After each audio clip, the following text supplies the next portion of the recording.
So for me, value is all about business outcomes. It's all about helping the business achieve its strategic objectives and its business plans, and that can be in efficiency, it can be in end-to-end process outcomes.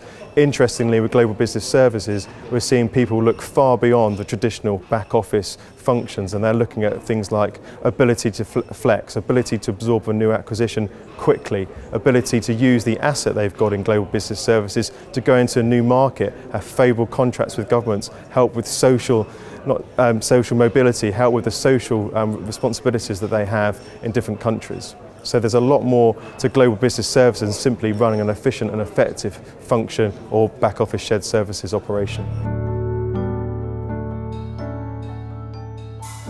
Looking at the benefits of global business service, I think some companies really struggle here, and in some cases they really start to put a financial case on this. And we almost need to phrase the question differently depending on the maturity of a company. I think for those that are starting right at the start and haven't really got many operations, you've first and foremost got the benefits of normal shared services just multiplied across the different functions with the synergies of running a project once and running operations in much less locations. It's when you start to get the more mature operations and you've already taken a lot of the advantages of shared services, you really need to start to look at what's missing and where the added capabilities you're going to get some value from.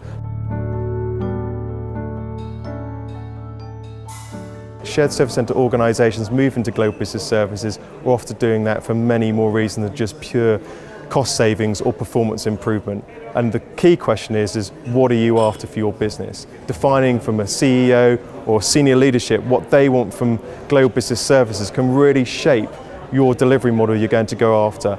I'm finding, looking at the different companies, because of their businesses, because of their different operating models, their different geographies and markets that they serve in, it's often a fairly complex landscape, outsourcing and shared services and functional development.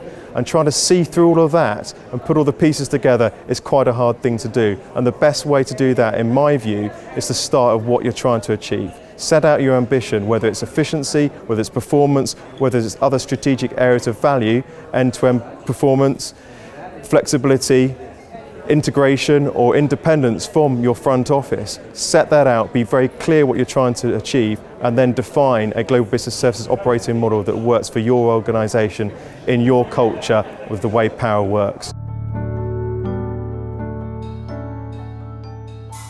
So I'm often asked around shared service centres, organisations that haven't adopted them or organisations that are smaller inside.